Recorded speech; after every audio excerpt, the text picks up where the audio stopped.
Sementara itu, jajaran kepolisian daerah Sumatera Utara masih terus mendalami keberadaan kerangkeng manusia tersebut.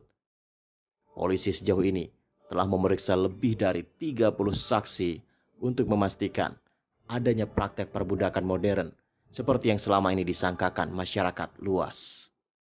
Jadi kita sepakat bahwa hasil penyelidikan yang dilakukan oleh eh, Komnas HAM maupun dari Polda Sumatera Utara itu ada kesamaan data dan fakta terkait dengan apa yang terjadi di dalam kerangkeng tersebut. Yang pertama bahwa betul ada dugaan terjadinya penganiayaan ataupun adanya korban yang meninggal dunia, dugaannya berasal dari orang-orang yang menjadi kita sebut sebagai warga binaan, yang mereka sebut sebagai warga binaan yang ada di dalam kerangkeng tersebut.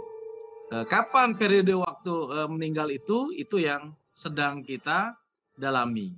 Berapa jumlah dari dugaan orang yang meninggal itu lebih dari satu orang. Oke, Pak. Tapi kan selama ini pihak kepolisian kemarin juga sempat mengatakan ya bahwa jeruji besi yang ada di dalam rumah Bupati Langkat nonaktif terbit rencana perangin-angin ini diduga digunakan sebagai tempat untuk rehabilitasi narkotika. Nah, ini perkembangannya seperti apa? Betul kan demikian?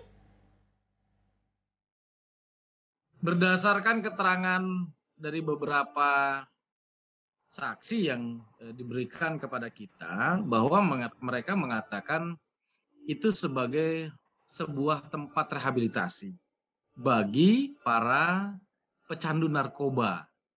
Itu keterangan yang mereka berikan terkait dengan layak atau tidaknya itu dari sisi kelayakan tentu masyarakat bisa menilainya. Kemudian di tempat tersebut bahwa ada pola pembinaan yang memang mereka lakukan.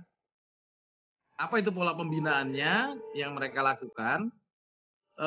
Tahapan yang pertama misalkan bagi pecandu narkoba yang masuk ke situ, 1 bulan pertama mereka tidak mendapatkan apapun. Artinya betul-betul posisinya ada di dalam kerangkeng. Kemudian ada tahapan berikutnya, bulan kedua, bulan ketiga mereka diberikan pelatihan lah ya, semacam pelatihan. Ini berdasarkan keterangan yang diberikan oleh para pengawas yang ada di situ ya, petugas yang ada di situ. Nanti baru setelah 3 bulan atau 4 bulan mereka eh, diberikan pelatihan untuk bekerja ada di perusahaan perkebunan kelapa sawit milik bupati ini.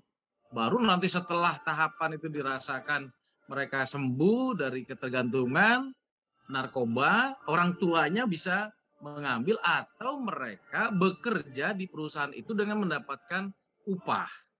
Itu yang keterangan yang selama ini sudah kami dapatkan dari beberapa saksi, warga, dan juga orang-orang yang pernah ada di dalam kerangkeng tersebut.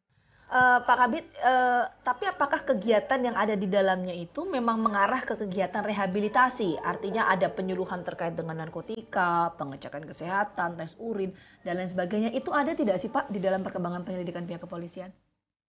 Jadi dari pemeriksaan petugas yang ada di situ terkait dengan tes urin, mereka menginformasikan ke kita setiap 2 minggu atau 1 bulan sekali itu dilakukan tes urin. Kemudian terkait dengan pemeriksaan itu ada petugas kesehatan dari puskesmas yang juga berkunjung untuk melakukan pemeriksaan. Oke, Pak Kabit, ini kan sudah cukup lama ya Pak ya, kalau saya hitung berarti dari tahun 2012 berarti ya 10 tahun lah ya, 10 tahun keberadaan jeruji besi di rumah Bupati Langkat nonaktif tersebut. Nah, di rentang waktu 10 tahun sempat ada pihak-pihak terkait juga yang datang ke sana, tapi kemudian kasus ini baru terungkap di tahun ini. Nah, ini apa yang bisa dijelaskan oleh Pak Kabit mengenai hal ini?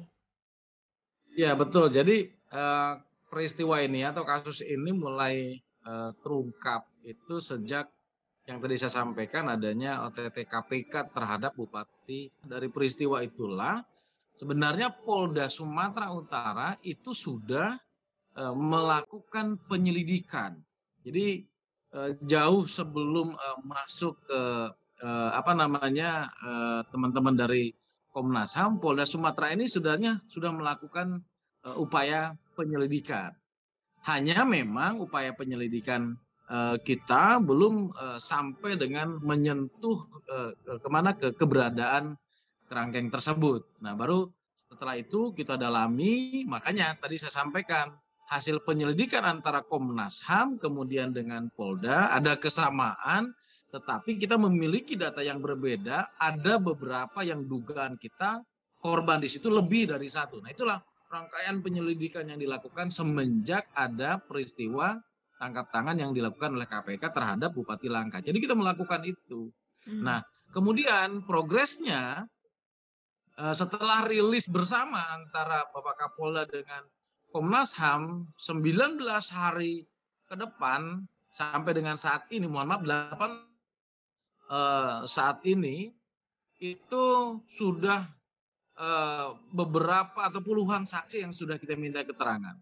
Kita juga sudah mengarah kepada temuan terkait dengan kuburan atau makam dari dugaan orang yang sebelumnya tewas atau meninggal dunia di tempat tersebut. Kita juga sudah mengamankan beberapa barang bukti, polis lain sudah kita lakukan. Jadi progres itu sebenarnya 18 hari cukup signifikan. Hanya memang kita tidak ingin terburu-buru selalu menyampaikan hal ini kepada publik. Jadi kita juga mohon teman-teman media untuk mendukung kita, kemudian kesabaran dari teman-teman media juga sangat dibutuhkan oleh kita supaya prosesnya, langkah-langkah kita yang dilakukan itu tepat, kemudian progresnya pun juga signifikan.